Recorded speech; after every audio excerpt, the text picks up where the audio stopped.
for the next 2 years, Ghana will serve on the United Nations Security Council. I am Liron Bremmel. Thank you very much for joining us. The discussion today will be on Ghana's participation on the UN Security Council. I am joined by UN Resident Representative Yeshim Oruk and Foreign Secretary, of course, no stranger to us, and Ghana's High Representative for the UN Security Council of Affairs, Robert Bassat. Thank you for joining me today. Thank you very much for having us. For having us. It's a pleasure.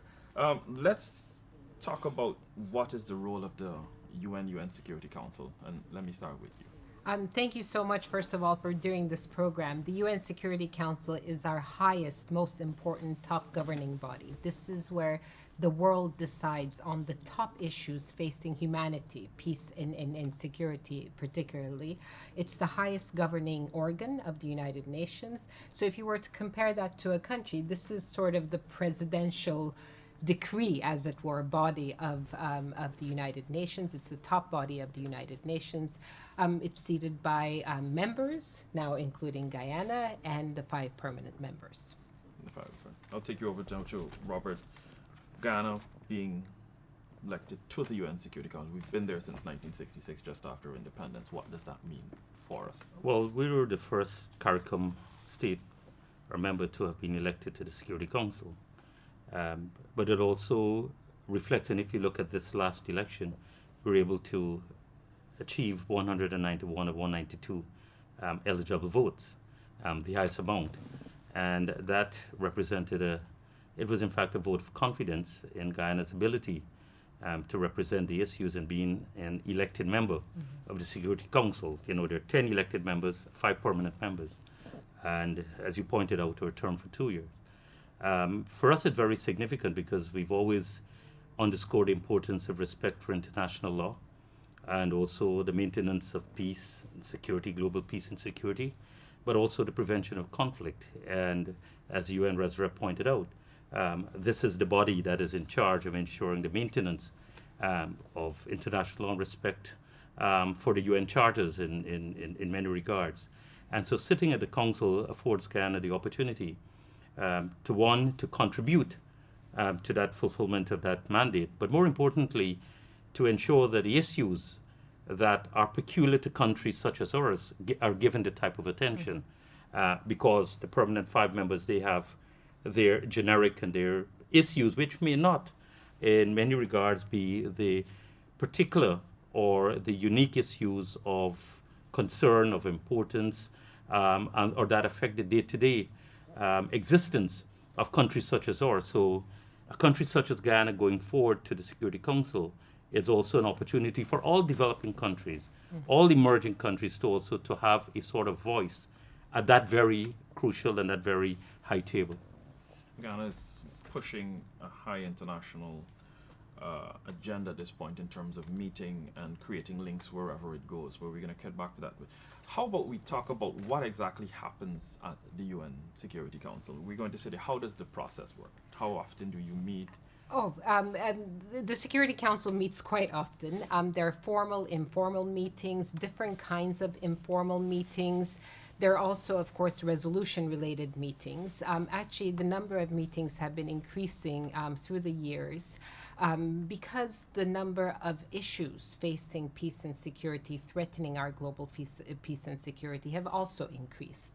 So the Security Council deliberates issues that it's seized upon. Normally, it has a long agenda of countries and issues. So there are separate things. There would be issues such as the health crisis during COVID. That was an issue that the Security Council deliberated on and had the global ceasefire resolution, if you remember, for some days. That was the only time we actually had a global ceasefire around the world. Or there are countries that the Security Council is seized by. Unfortunately, many of them are in the developing countries, in the developing world, many of them in Africa, but not only. Across Europe and Asia, list of countries, and closer to home, including Colombia, Haiti, on the Security Council agenda. So they will be, the presidency of the Security Council will lay out the agenda for the month, usually during the month, and list out the issues that the Security Council will deliberate. Of course, every member of the Security Council can bring forward through formal and informal mechanisms. There are different formulas of number of countries that need to suggest an issue to be brought to the Security Council agenda. But even being on the Security Council agenda is a very significant and very profound matter for any issue. That means the top, as you said, the top table is putting all eyes on this. When the Security Council deliberates, they have the privilege of calling on multiple actors to brief them as well. Recently, normally they call on a lot on UN Secretariat, of course, and the Secretary General may brief the Security Council, or heads of political affairs bureaus may brief the Security Council, or sometimes development actors may brief the Security Council. Increasingly, the Security Council brings in civil society, non-UN actors, regional actors, African Union, into its deliberations. So there is some expansion, as it were, of how and what the Security Council deliberates. Guyana's UN Security Council seat is an enhanced opportunity to contribute to the global peace. And of course, Guyana has put forward 5 of its priority areas that it wants to be addressed. As we started the discussion, members can bring whatever issues they need to bring to discussion. What does it mean for us? How do we intend to tackle those areas? And if we could have a chat on what those areas are. Well, first of all, we assumed our seat in January the 1st, and then 1 month into, we had to assume the presidency. During the most busy month. Yeah, which is February is the month. We could have asked for an easier month, February. Really. And this is a 6th day, and we've had close to 20 meetings already. Just before I got here, I was speaking to our PR, and there are requests coming in, because there are some there's some fixed issues that the council has to, but states from time to time would make representation either from the P5 members or the 10 members would come forward with other issues that they believe that would require the attention of the Security Council. So it's a bit dynamic. And a lot of these issues feed back into the 5 thematic areas. When we launched our campaign, we were talking about for a period for peace and prosperity. So that's the overarching theme of our membership there, and what is it that we're going to be pursuing. And a lot of the issues that we want to debate, whether you're talking about prevention of conflict, peace building, how it is that we address the issue of women in conflict, youth in conflict, children, talking issues of food security. And so those are the broad thematic areas, but there's a direct correlation on the day-to-day topics that will come up. And for us, it affords us that opportunity, or presents us that opportunity to put the spotlight, to put global attention, but also to look at ways in which the international community can, in a very steadfast, in a very dedicated way, address those 5 areas that we have identified for our membership. And we've been able to, as it were, start to build that coalition, start to work with members both within the E10 as well as the P5, but also going wider into ensuring that those issues are given the type of traction, the type of attention, so that in the next 2 years we can see some level of progress, building upon, because it's not about starting new work. Exactly. But it's looking at where it is that we can build on what the foundation already to says. Sustain some of these. Exactly. Yeah. And also to see how it is we can be a bit more creative and innovative in moving these forward. Because a lot of the time too, we tend to lose attention, or there's a level of frustration, not enough progress.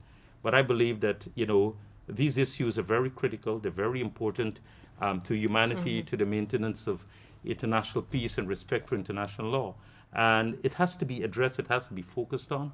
And we have to be a bit more creative in ensuring that global attention, the type of policies at the multilateral level, but also countries in terms of what they do in terms of respecting and contributing to that. So it has been creating that much more dynamic atmosphere for us to have these issues with persons may say, oh, well, we've always had these issues in a different name or in a different format. But the challenges are same, the challenges remain, and they require us to give the type of attention as we intend to do. We were given a very strong mandate, given the numbers I've cited in terms of our election, and we take that very seriously. We take that, we see that as a badge of responsibility in fulfilling, as it were, the confidence and respecting the vote that we received in pursuing that agenda, that mandate that we've been given. Liron, let me interject here a little bit on the role of the non-permanent members, something the Foreign Secretary was alluding to, bringing the voice and perspective of the non-P5, the rest of the world, to the Security Council. And as the Foreign Secretary said, this is not new. But issues that I work on very much in my role as the UN Resident Coordinator, some of the development issues, for instance, that have been plaguing countries, did not normally find themselves in the Security Council agenda. Building on work that was done by some of the predecessors, for instance, United Arab Emirates, they introduced a lot of climate change related, climate change and security agendas. Or a small country like Malta previously introduced the small island developing states and rising sea levels as a security issue. Building on these, really, we're looking at Guyana now introducing the whole food security and climate linkage agenda. And this speaks very much to the UN Secretary General's calls to all the member states, the calls especially made in what was called the New Agenda for Peace mid last year, to ask member states to deliberate and introduce these new and emerging areas of potential conflict, potential threat to peace into the way the UN operates and sees these issues. So I'm really grateful to Guyana for carrying the issue of food security, climate, and development, and how these actually are potentially weaponized even by in countries. The issue of hunger and food right now. We really look to the leadership of Guyana in carrying these otherwise developmental or poverty-related things to the Security Council's agenda, and in response to the the Secretary General's calls for this as well. We talk about the mandate that Ghana has been given by 191 countries, and the Security Council is already dealing with a lot of things. Correct. How do we look at breaking those up into projects and portfolios to ensure that what is set out, there is action that comes after that? I'm not going to pretend to be on the Security Council. That's a member state thing. The UN's job, we really only provide the Secretariat. So member states decide the priorities. It's very rare. It's only happened last year, actually, where the Secretary General tries to set the priority of the Security Council. So it's a member state-driven thing. And then mandates are given either to UN entities or accepting countries to follow through. The United Nations is what member states make it. We are a factor of what member states do. So, for instance, the issue of climate, or for that matter, peace and security in a particular country, the Security Council, actually they've coalesced around a lot of these, may designate a mission, to a political mission or a peacekeeping mission, or maintain a peacekeeping mission to carry out the mandate to make sure to address those security or peace risks that they see. And they'll designate the United Nations, let's say for a political mission, the United Nations Department of Political Affairs, or a peacekeeping mission to carry out those mandates. Are there problems with this? Yes, mandates are overstretched. There are many mandates out there. And it's the job of the Security Council, also member states, to get together and say, UN, you need to do this. We're going to ask African Union to do this. Member states need to contribute and pay their dues to carry out this mission and that mission. It's a very complex set of issues.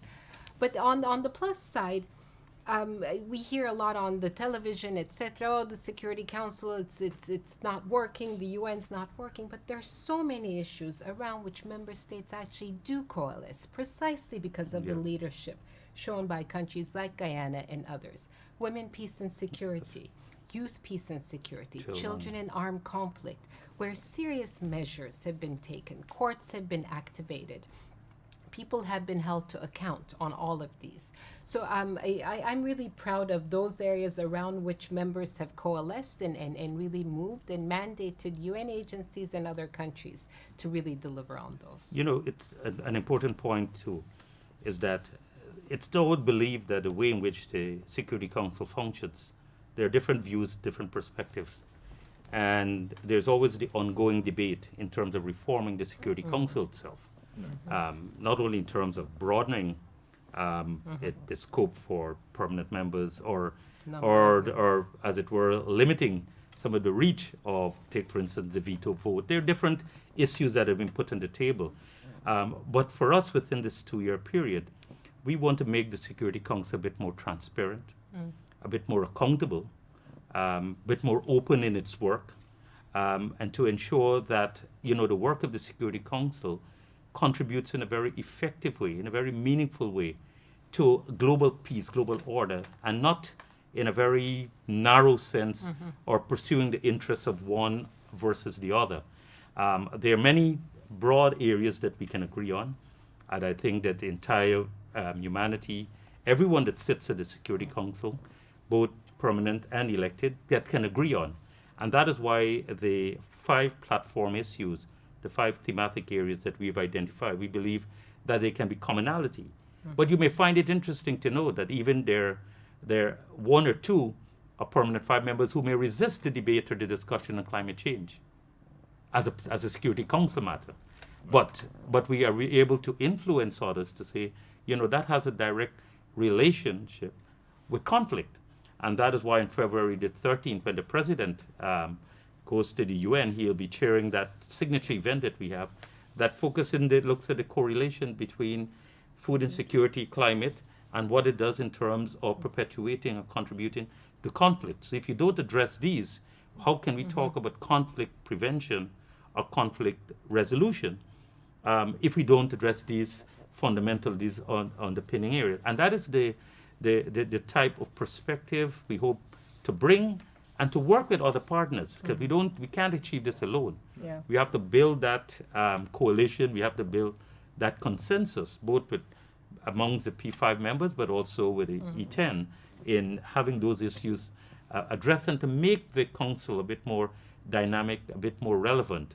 And that is the difference we want to make. So we will not be a country who will just be warming the seat, but we want to warm the table too, of ensuring that the issues are real, they're tangible, and they contribute to fulfilling the mandate of the Security Council, but also to ensuring that the seriousness, the importance, the existence of all states depend on respect for international law and also respect for the UN Charter in that regard. And that is something that we as a state, but I'm quite sure those who elected us would want us to carry forward with that thrust and that mandate.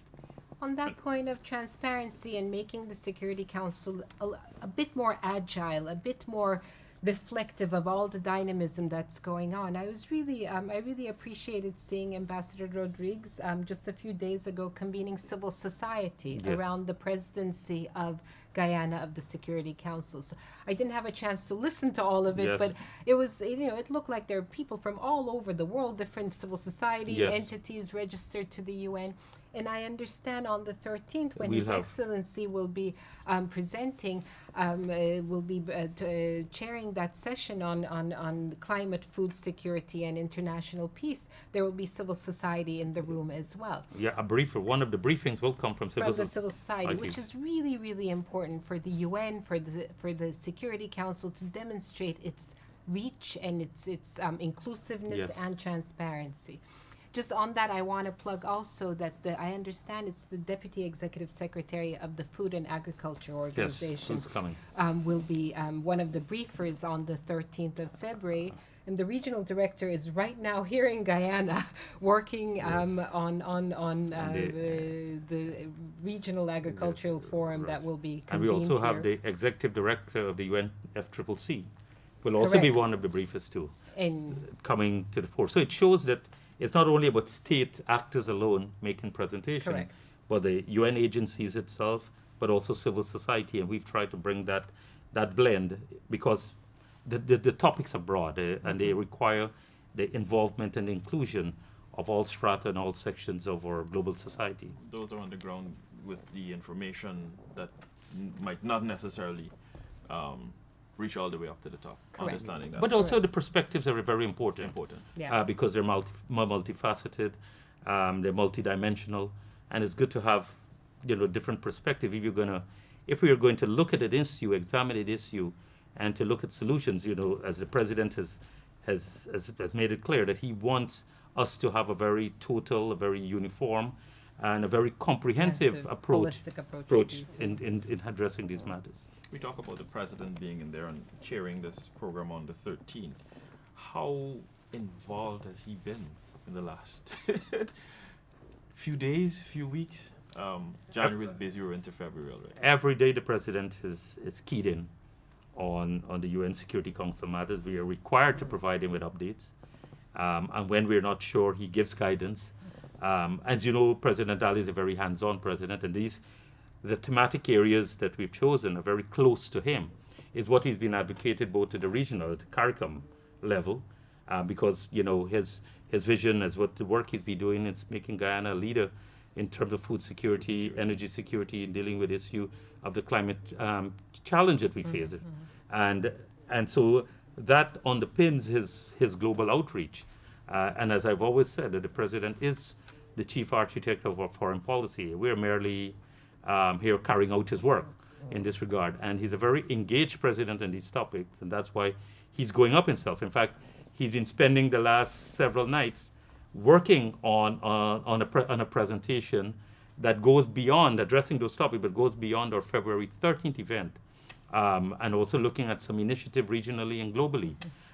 So, it's not a remote president, but it's very directly involved in the work and the day-to-day happenings of the Security Council in this regard. And that's why we've set up an infrastructure to manage how it is we have. So we have a team that works out of our UN mission in New York, but that team is also supported by a team in Georgetown. So that gives that hour-by-hour support in ensuring the effectiveness of our work. The responsibility is tremendous, and I must commend our team, because other countries, when they take up that seat, they have 120-something staff, a huge mission.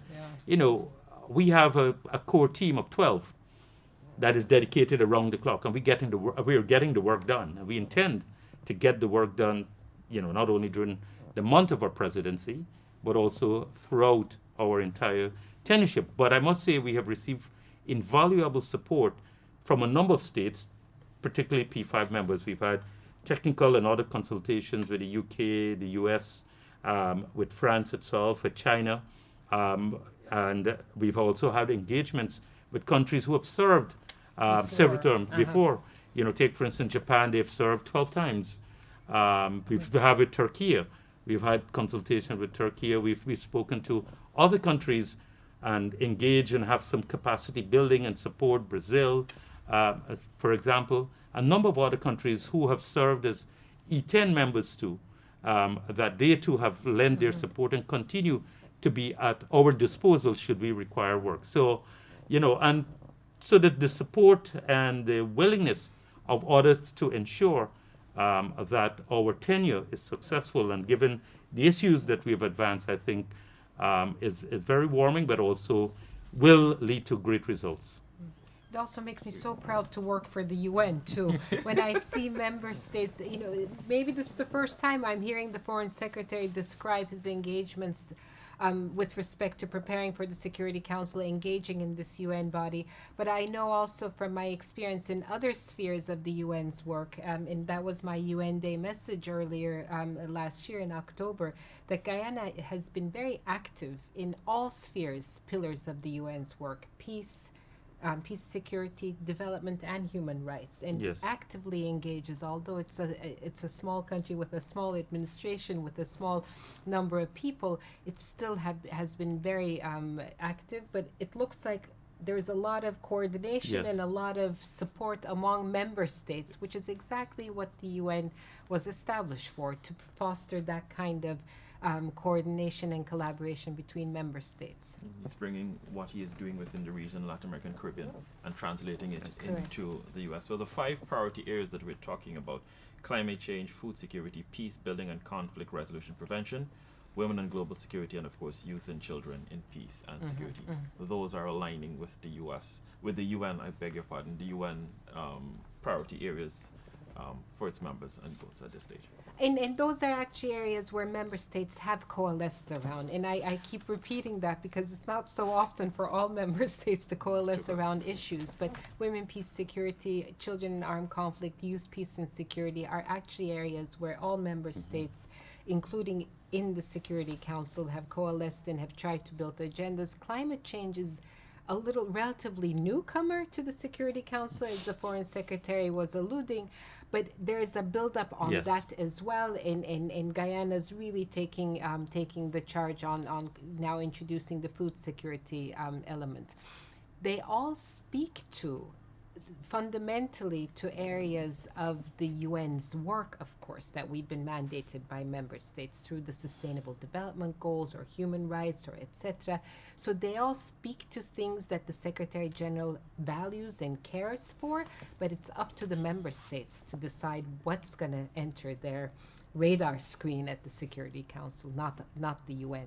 Our Foreign Secretary is Yeah. busy. You're heading up as well in another few days to Yes. work on the February 13th event. What are you expecting out of that? Well, Closing statement. our objective is to bring the level of one awareness, understanding, but also a commitment for common action, both at the multilateral level, but also at the state level too, in addressing the issues of food insecurity, addressing the issues of climate change, and the impact that can have on the maintenance of peace, and also the prevention of conflict. I think it's very crucial. It is no longer an issue that we tend to see in a very narrow way, but it's important to see how it is linked and how it is impact on the maintenance of global peace, order, and many of the conflicts that we see around the world today. Their genesis, it can be traced to the issues of food insecurity, of climate change too. But that's where the genesis, and then they take on a different manifestation as they move along. And if we're able to address those core fundamental issues that give rise, I think it will be able for all of us to create a world order in which there's greater and lasting peace, a reduction in conflict, and we're able to be on a better pathway to prevent that. But it has to be a work in progress. Guyana, we're not utopianists. We believe there's a lot of work that needs to be done. But as the energy that we hope to bring and the sustained action and attention during our tenureship, and we hope to develop a momentum that even after we would have left the Security Council itself, that momentum would be able to continue or to be nurtured by those who come after and within the wider UN system in having these fundamental issues that affect human existence addressed, not only that affect us here in Guyana, but also affect the world at large, but particularly small island developing states as a whole, and even if we look within our region, CARICOM, all those issues have direct bearing in every single member state here. We're within a region alone. We talk about maintaining a zone of peace. We have the issues of Haiti to deal with, which is something that preoccupies not only CARICOM but also the entire UN system. And the Security Council. And of course, during our presidency, we'll be mounting a mission tomorrow to Colombia to monitor the peace plan that they've had, the peace process, one of the better success stories. Yes. And so we'll be very, we find that also as a very important responsibility of leading that mission, to have that assessment, to have that visit, and to ensure that peace plan proceeds. Because if we're able to in a significant way to out, a conflict one by one, I think it makes the world a safer place, and creates an opportunity for us to focus on much more important thing to uplift, as it were, that we seek to do, building prosperity and nurturing peace. Foreign Secretary and Guyana's High Representative for the UN Security Council Affairs, Robert Prasad. Closing statements from our UN resident rep. Oh, I wouldn't dare do a closing statement sitting next to a UN Security Council member. We will take our cue, of course, from the deliberations, all UN agencies. We're more in the development space, of course, but I'm very proud to be working in Guyana, where the engagement with the United Nations has been really at the top level of all UN's operations now with the peace and security agenda. And I look forward to the successful completion of your presidency this month, and good luck. And of course, carrying these forward in other agreements and fora, including COPs, etc., on climate Yes. change and agriculture, so that we can actually, on the ground, help build those linkages as well. Thank you. Yeshim Oro, thank you very much, UN Resident Representative. Thank you very much for spending time with us. I am Leron Brummel. You have a pleasant rest of the day.